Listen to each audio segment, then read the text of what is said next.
सबको जय मसीह की।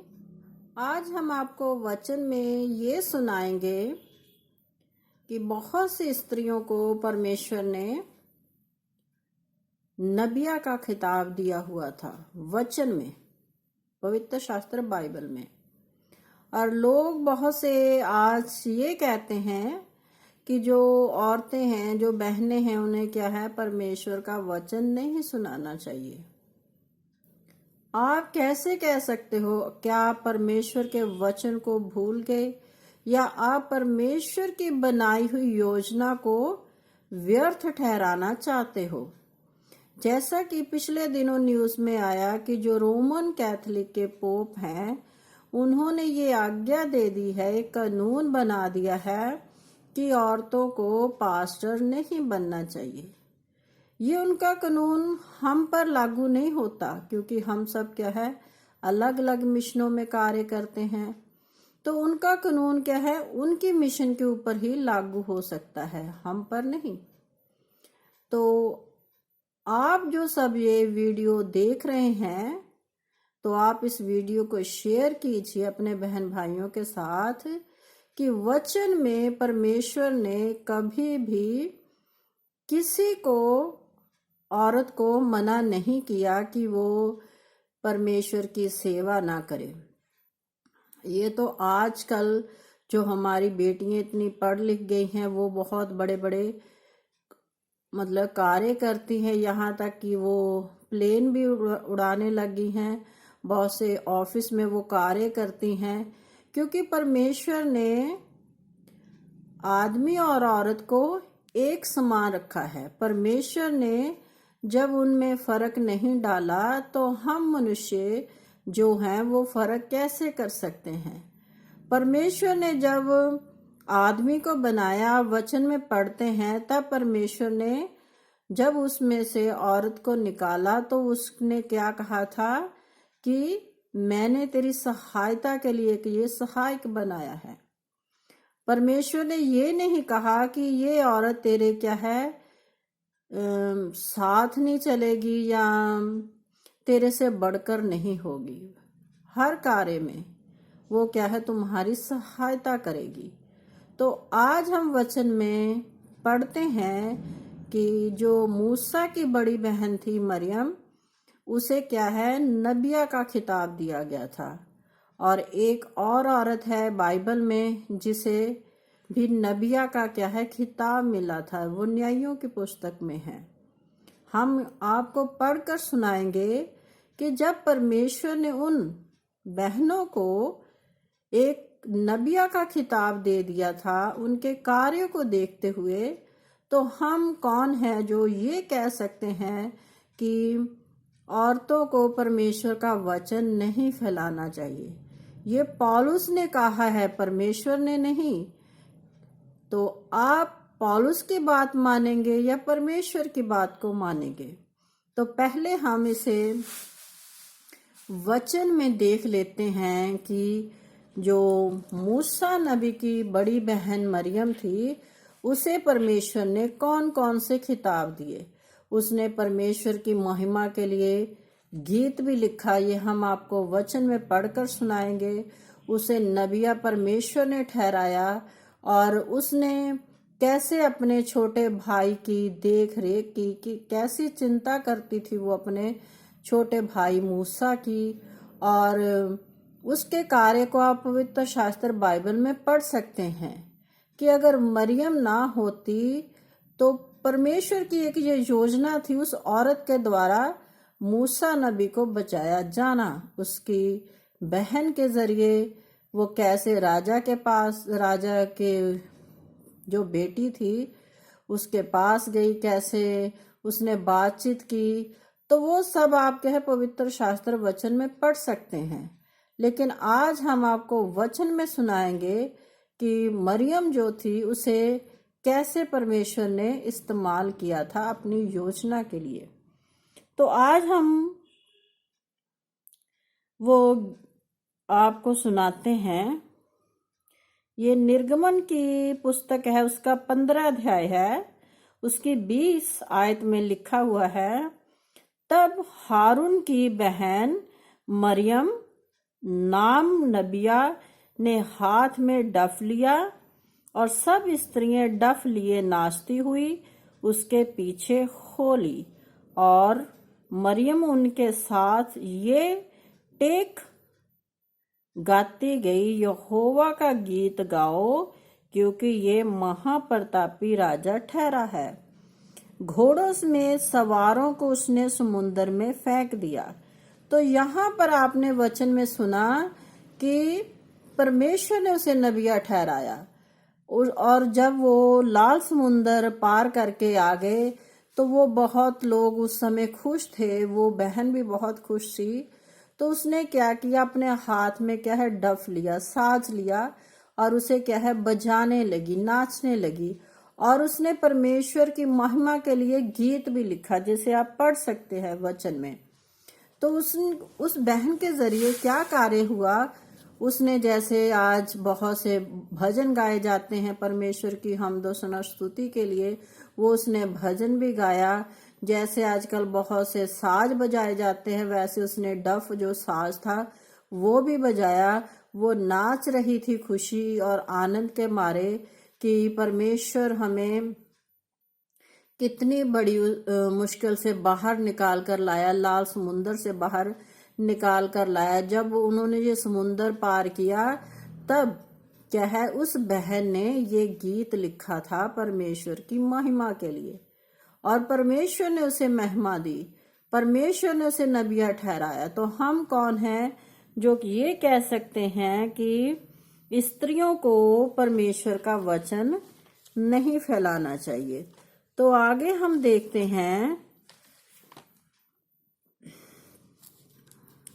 न्यायों की पुस्तक है जे, उसमें जो दोबारा नाम की एक स्त्री थी उसे भी क्या है परमेश्वर ने नबिया ठहराया था। तो उसे हम पढ़ लेते हैं। न्यायों की पुस्तक है ये, उसका 4 अध्याय है, और उसमें हम पढ़ते हैं कि परमेश्वर ने कैसे उस औरत को इस्तेमाल किया था अपनी महिमा के लिए।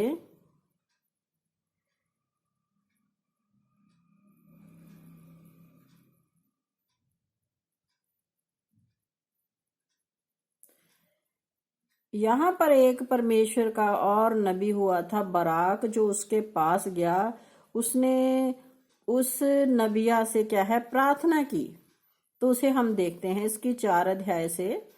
उस समय लपीदोत की स्त्री दोबारा क्या है उस स्त्री का नाम है, जो नबिया थी। तो आपने सुन लिया कि जो दोबारा भी थी वो क्या है नबिया थी। यहाँ आप न्यायों की पुस्तक में पढ़ते हैं कि यहोशू के बाद क्या है बहुत से राजा आए, बहुत से न्यायी आए।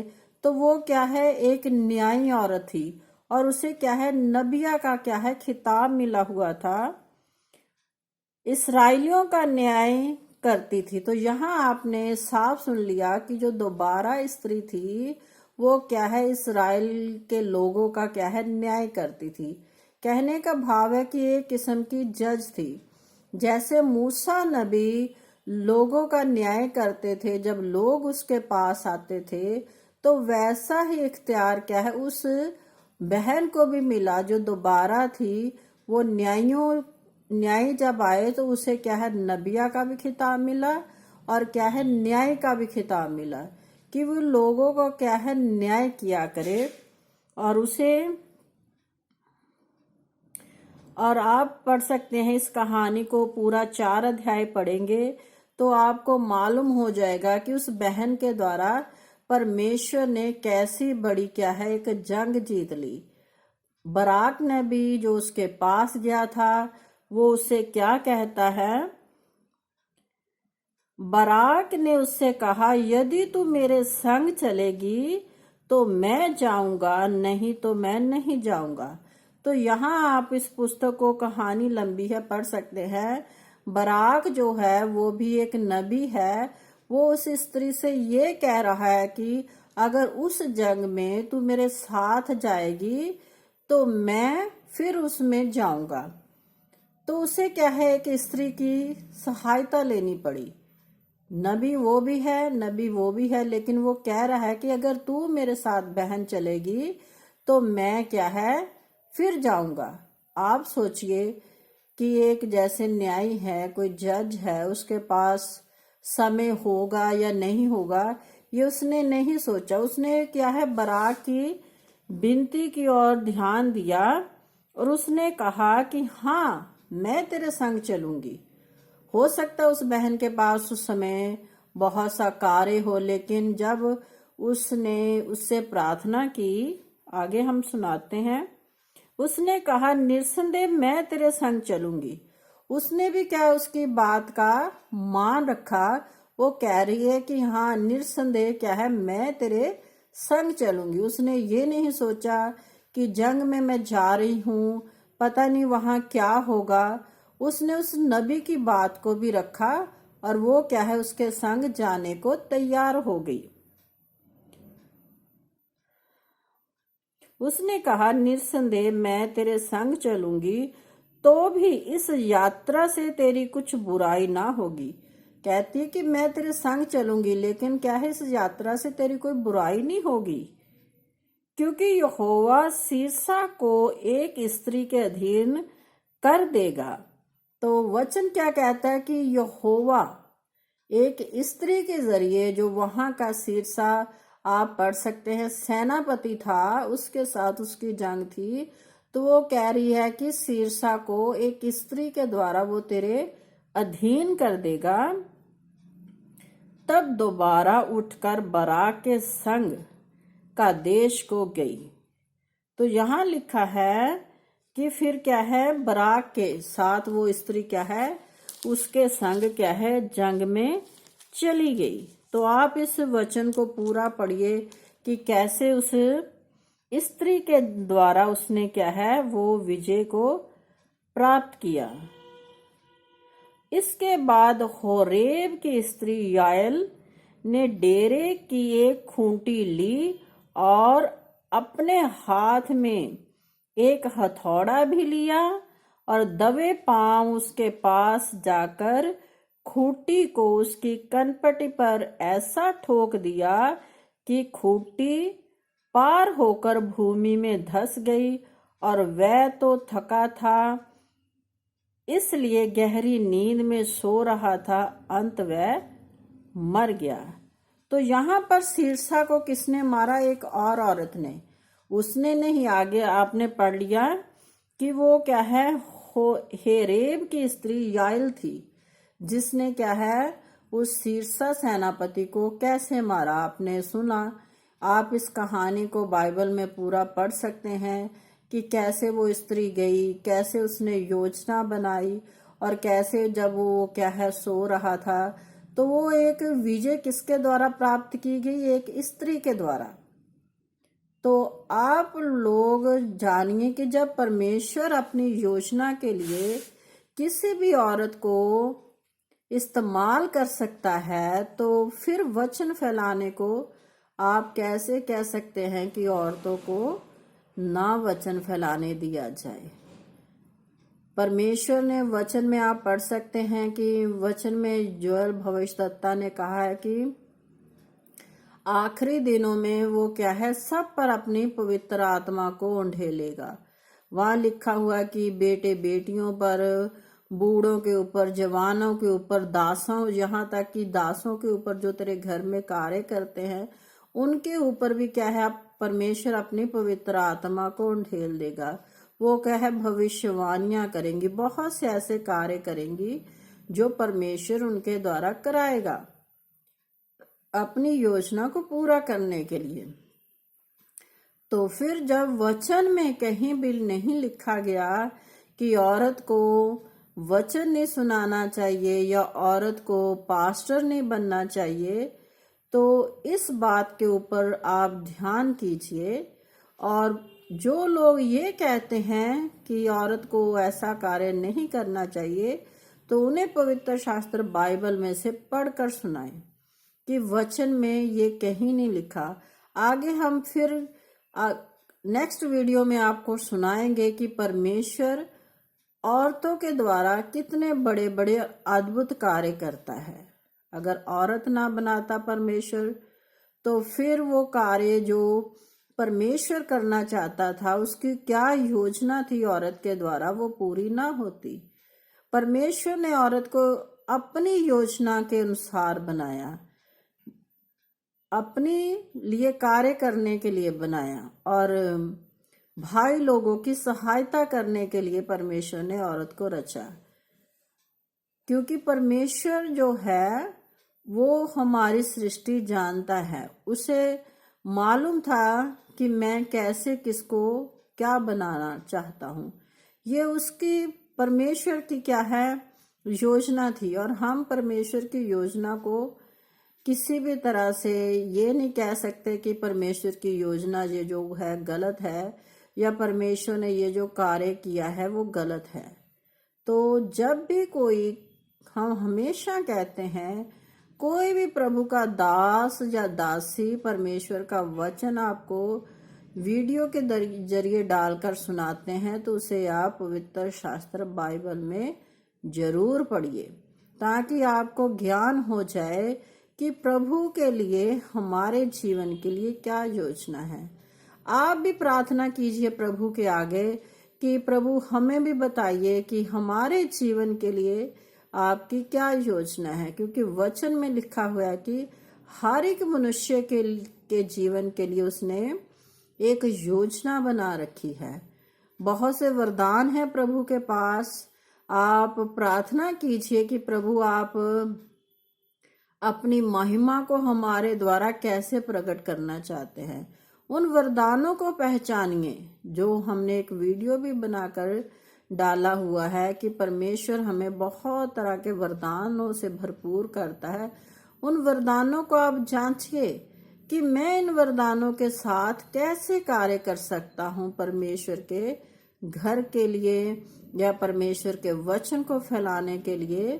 तो अपने आप को आप पहचानिए कि मुझे परमेश्वर ने जब चुन लिया है इस समाज में से, तो मेरे लिए परमेश्वर ने क्या है, एक कुछ योजना भी बना रखी होगी।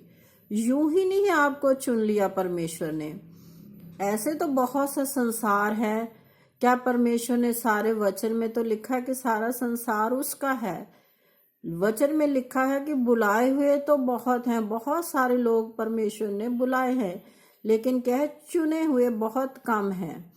परमेश्वर ने आपको चुन लिया है। जब परमेश्वर ने आपको चुन लिया है, तो आप परमेश्वर की चुने हुए का, जो परमेश्वर अपनी योजना के लिए आपको चुन रहा है, प्रार्थना कीजिए कि प्रभु आपने मुझे किस लिए चुना, मेरे द्वारा परमेश्वर की महिमा हो। अपने आप को परमेश्वर को दीजिए और परमेश्वर की सेवा को बढ़ाए। जैसे पौलुस अपने वचन में कहते हैं कि जहां जहां मसीह का वचन नहीं फैलाया गया, मैं वहीं वहीं जाकर परमेश्वर का वचन फैलाऊं, ना कि दूसरों की नींव पर घर बनाऊं। तो ये बहुत एक गहरा वचन है। किसी दिन हम इसके ऊपर भी आपको वीडियो बनाकर सुनाएंगे कि प्रभु ने ये वचन उसके द्वारा क्यों कहा। तो सबको जय मसीह की। अगर आपको ये मेरा वचन का वीडियो जो परमेश्वर की आत्मा के द्वारा मुझे मिला है, मैंने आप तक पहुंचाया है, आपको अगर अच्छा लगता है तो आप इसे लाइक कीजिए, शेयर कीजिए, अपने बहन भाइयों के साथ मिलकर परमेश्वर के वचन को फैलाएं। तो सबको जय मसीह की।